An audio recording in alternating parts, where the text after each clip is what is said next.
It started as a normal Saturday morning until the pounding on my front door shattered the calm. I opened it to find HOA Karen screaming at my family, her face twisted with rage, accusing us of breaking rules we'd never even heard of. Within minutes, chaos erupted on our porch. Neighbors gathered, phones out, as Karen's anger spiraled out of control. But nothing could have prepared us for what happened next. Sirens blared, and military vehicles rolled down our quiet street. How did a neighborhood argument turn into a full-blown emergency? And why did the military have to intervene in our family's fight with the HOA? If you want to know how a simple HOA dispute turned our lives upside down and brought the military to our doorstep, you need to watch this story unfold. Don't forget to like, comment with your thoughts or your own HOA experiences, and subscribe for more unbelievable neighborhood drama. Join our community and be part of the conversation. What would you do if this happened to your family? Before everything spiraled out of control, our life in Willow Pines was the kind of peaceful routine most families dream about. We'd moved here for the quiet streets, the friendly neighbors, and the sense of safety that came with a gated community.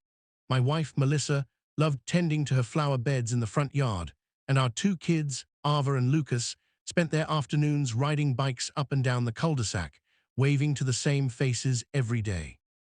I worked from home, often glancing out the window to see the sun glinting off the white picket fences and the kids' chalk drawings on the sidewalk. It felt like the kind of place where nothing bad could ever happen. We'd been part of the neighborhood for 3 years, and while the HOA was always present, sending out monthly newsletters, organizing block parties, and reminding everyone about trash day, it never felt oppressive. Sure, there were rules about lawn height and mailbox colors, but we followed them like everyone else. Melissa even joined the gardening committee, eager to make friends and keep our little corner of the world beautiful. But there were whispers, even then, stories about HOA Karen, the board member who seemed to take the rules more seriously than anyone else. She was always the first to point out a stray weed or a misplaced recycling bin, and her sharp eyes missed nothing. Some neighbors laughed it off, others rolled their eyes, but no one ever really challenged her. She had a way of making people feel small with just a look. Still, we never thought we'd be in her crosshairs. Our home was tidy, our yard was neat, and we kept to ourselves. But one spring, Melissa decided to plant a small vegetable garden in the backyard, a project for the kids, a way to teach them about patience and growth. It was nothing extravagant, just a few rows of tomatoes, peppers, and herbs. The kids loved it, and for a while, it felt like the best decision we'd made since moving in. Then one afternoon, I noticed Karen standing at the edge of our property, arms crossed, lips pursed, staring at the garden. She didn't say anything, just watched for a few minutes before walking away. I brushed it off, thinking she was just curious. But that night, Melissa found a note taped to our door, a polite but firm reminder about unauthorized landscaping and a request to review the HOA guidelines. We laughed about it at first, thinking it was just Karen being Karen. But the next day, another note appeared, this one less friendly, warning of possible fines if the garden wasn't removed. The tone in our house shifted. Melissa was anxious, the kids were confused, and I started to wonder if we'd made a mistake. The sense of safety we'd felt for so long began to slip away, replaced by a quiet tension that settled over our home. Looking back, that was the moment everything changed. The garden was just the beginning, a small act that would set off a chain reaction none of us could have predicted. And as the days passed, it became clear that Karen wasn't going to let this go. Days after that first note felt like living under a microscope. Every time I stepped outside, I caught Karen's eyes on me from across the street, her arms folded, her gaze cold and unblinking. The garden, which had once been a source of joy for our family, now felt like a target. Melissa tried to keep the kids excited about watering the plants and checking for new sprouts, but I could see the tension in her shoulders and the way she glanced nervously at the sidewalk whenever Karen was near. The next letter from the HOA wasn't just a warning, it was a formal violation notice. It cited unauthorized landscaping, potential impact on property values, and failure to comply with community standards. The fine was $250, with a threat of additional penalties if we didn't remove the garden within 7 days. Melissa was devastated. She poured her heart into that little patch of earth, and the kids were heartbroken at the thought of tearing it all up. I tried to reassure them, promising I'd talk to the board and sort things out. I attended the next HOA meeting, clutching photos of the garden and a copy of the community guidelines. I explained that the garden was in the backyard, not visible from the street, and that it was a family project meant to teach our kids about responsibility. Karen sat at the head of the table, her lips pressed into a thin line, barely glancing at the photos. She insisted that the rules were clear: no non-ornamental plants outside of approved flower beds, no exceptions. The other board members shifted uncomfortably, but said nothing. I left the meeting feeling defeated, but not ready to give up. The fines kept coming. $250 became $500, then $750. Each letter was more threatening than the last, warning of legal action, liens on our property, and even the possibility of forced removal from the community. The language was cold, almost clinical, but the message was clear: comply or face the consequences. Neighbors started to notice. Some offered quiet words of support, others avoided us altogether, afraid of drawing Karen's attention. The kids' friends stopped coming over, and Melissa withdrew from the gardening committee. The sense of community that had once made Willow Pines feel like home was slipping away, replaced by suspicion and fear. One morning we woke up to find the garden vandalized. Plants were uprooted, tomato cages bent, and a pile of dirt dumped across the rows. There was no note, no explanation, just destruction. Melissa cried as she tried to salvage what she could, and the kids watched in silence, their excitement for the project gone. I reported it to the HOA, but Karen dismissed it as unfortunate and reminded us that the garden was still in violation. That was the breaking point for me. I started documenting everything, every letter, every fine, every interaction with Karen and the board. I reached out to other neighbors who'd had run-ins with the HOA, and the stories I heard were shocking. One family had been fined for a basketball hoop left out overnight. Another was threatened with legal action over a flagpole in their yard. The pattern was clear. Karen used the rules as a weapon, targeting anyone who didn't fall in line. I decided to fight back. I contacted a local attorney who specialized in HOA disputes. She reviewed our case and agreed that the board was overreaching, especially since the garden was in the backyard and not visible from the street. She sent a formal letter to the HOA demanding that the fines be rescinded and the harassment stop. The board responded with more threats, accusing us of inciting discord and warning that further resistance would result in escalated enforcement. The pressure at home was mounting. Melissa was anxious all the time, jumping at every knock on the door. The kids asked if we were going to have to move. I tried to stay strong for them, but the constant stress was wearing me down. Every day felt like a battle, and I started to wonder if it was worth it. Then things escalated even further. One afternoon, a city code enforcement officer showed up at our door, saying they'd received an anonymous complaint about unsafe conditions in our yard. He inspected the garden, found nothing wrong, and left, but the message was clear. Karen was willing to use any means necessary to get her way. The next week, we received a notice that the HOA would be holding a special meeting to discuss our continued non-compliance and its impact on the community. The letter was filled with ominous language about protecting neighborhood standards and ensuring the safety and harmony of all residents. It felt less like an invitation and more like a summons. The night of the meeting, the community center was packed. Karen sat at the front, flanked by the other board members, her expression smug. She laid out a list of our violations, painting us as troublemakers who refused to respect the rules. I stood up and explained our side, showing photos, letters, and the attorney's statement. Some neighbors nodded in support, but others looked away, unwilling to get involved. Then Karen dropped the bombshell. She claimed that our defiance had created a hostile environment and that the board was considering further action to ensure compliance. She didn't say what that meant, but the implication was clear.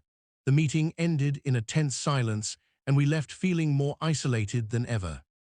The next morning, we woke up to find a large, official-looking sign staked in our front yard. Property under review, HOA action pending. It was humiliating. Neighbors slowed down as they drove by, some shaking their heads, others just staring. The kids refused to go outside, and Melissa barely left the house. But I refused to back down. I started a petition, gathering signatures from neighbors who'd had enough of Karen's tactics. I posted about our experience in a local Facebook group, and the response was overwhelming. Dozens of residents shared their own stories of unfair fines, harassment, and intimidation. The tide was starting to turn. Just as I began to feel hope, things took a turn for the worse. Late one night, we were woken by the sound of sirens and flashing lights. Military vehicles rolled down our street, soldiers fanning out and blocking off the area. At first, I thought it was some kind of drill, but then I saw Karen outside, talking animatedly to an officer, pointing at our house. The kids were terrified, Melissa was in tears, and I felt a cold wave of fear wash over me. The soldiers didn't approach us, but their presence was enough to send a message. The next day, the HOA sent another letter, this one warning that continued disruption would result in escalated intervention. It was clear that Karen had taken things to a whole new level, and the stakes had never been higher. As I stood in the living room, watching the military vehicles disappear down the street, I realized we were at a crossroads. We could give in and let Karen win, or we could stand our ground and fight for our home, our family, and our right to live in peace. The choice was clear, but the battle was far from over. And as the sun rose the next morning, I knew that whatever happened next would change our lives, and the neighborhood forever. The morning after the military vehicles rolled through our street, the neighborhood was buzzing with rumors. Some people said it was a drill, others whispered that it was all because of us. I could feel the weight of every stare as I walked out to get the mail, the official-looking sign still staked in our yard like a scarlet letter. Melissa barely slept, and the kids jumped at every loud noise, convinced something terrible was about to happen. I tried to keep things normal, but the tension was suffocating. That week, the HOA called for an emergency meeting, this time not just for the board, but for the entire community. The letter was delivered by hand, stamped with urgent red ink, and made it clear that recent events had put the neighborhood's reputation and safety at risk. The meeting would be mandatory for all residents. The tone was unmistakable. This was a trial, and we were the ones on the stand. The night of the meeting, the community center was packed tighter than I'd ever seen it. People stood shoulder to shoulder, some angry, some anxious, all waiting to see what would happen next. Karen sat at the front, her posture rigid, a stack of files in front of her. The other board members looked uneasy, glancing nervously at the crowd. I could see neighbors I'd known for years, some offering sympathetic nods, others avoiding my gaze. Karen opened the meeting with a speech about order and community standards, her voice sharp and unwavering. She painted a picture of our family as reckless troublemakers, accusing us of undunjung the neighborhood, attracting outside attention, and refusing to follow the rules. She referenced the military response, claiming it was a direct result of our defiance. The room was silent, the tension thick enough to cut with a knife. When she finished, I stood up, my heart pounding in my chest. I looked around the room, searching for any sign of support. I saw Melissa, her eyes red but determined, and the kids, sitting quietly in the back, clutching each other's hands. I took a deep breath and began to speak. I told the truth. I explained how the garden started as a family project, how we tried to follow every rule, how every step we took to resolve things was met with more threats and intimidation.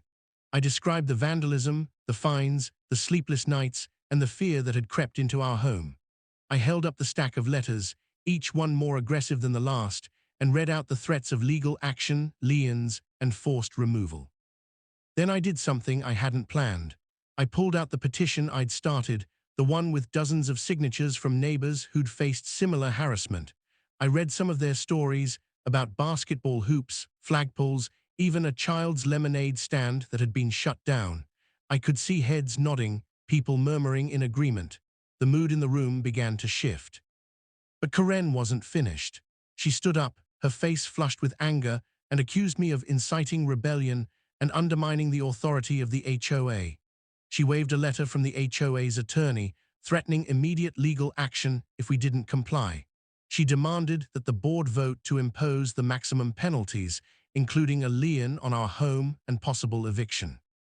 That's when something unexpected happened. One of the board members, a quiet man named Mr. Puttle, stood up. He said he'd lived in Willow Pines for over 20 years and had never seen the community so divided. He admitted he'd been afraid to speak up, but after seeing the military vehicles and hearing the stories from other residents, he couldn't stay silent any longer. He called for a vote, not on our punishment, but on whether the board's actions had gone too far. The room erupted in debate. Some people shouted in support of Karen, insisting that rules were rules. Others spoke up for the first time, sharpening their own experiences of being targeted or bullied by the HOA. The board members huddled together, whispering urgently. The tension was electric, the outcome uncertain. Finally, the board called for a show of hands.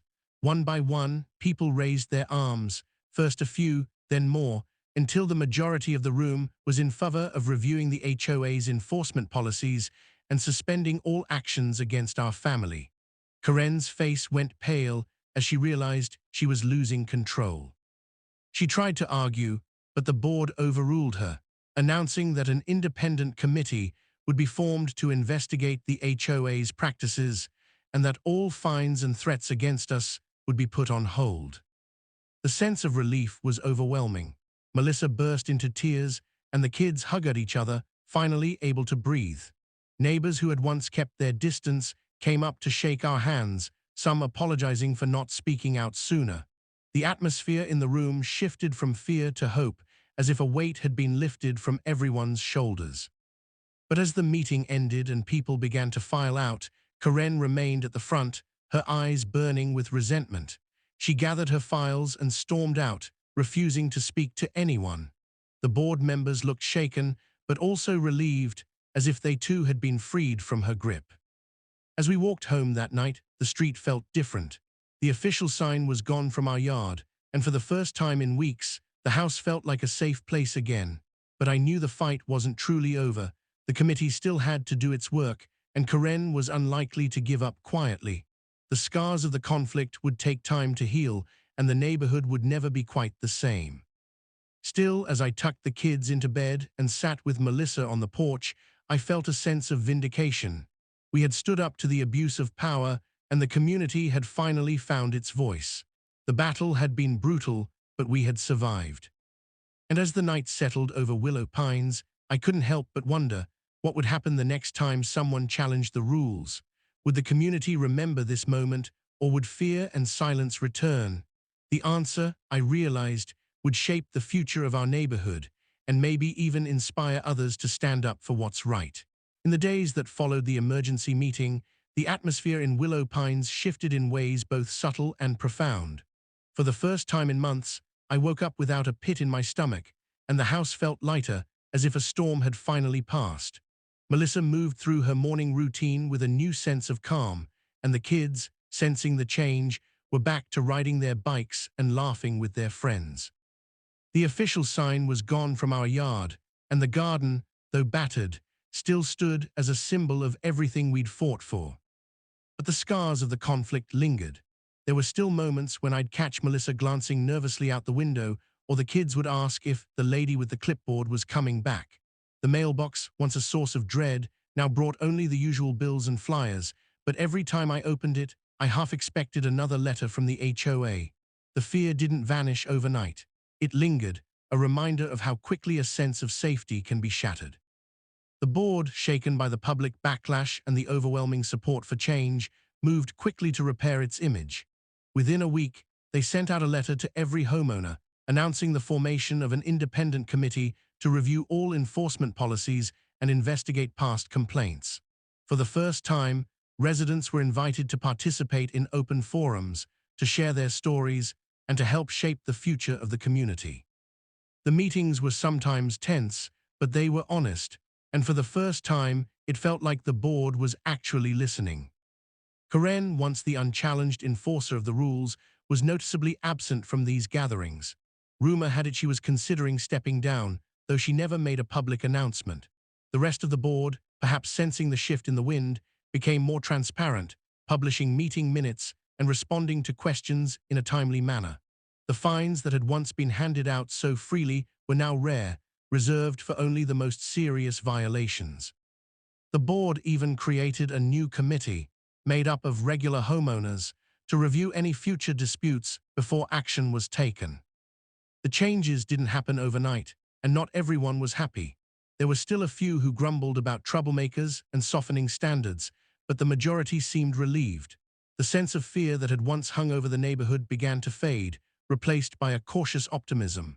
People started decorating their yards again, planting flowers, hanging wind chimes, letting their kids leave bikes on the lawn without worrying about a citation.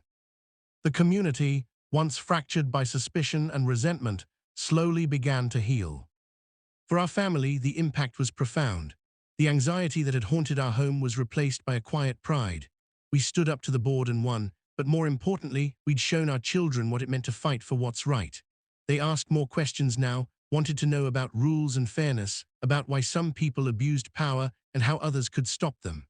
We talked openly about what had happened, about the importance of standing together, about the difference one voice can make.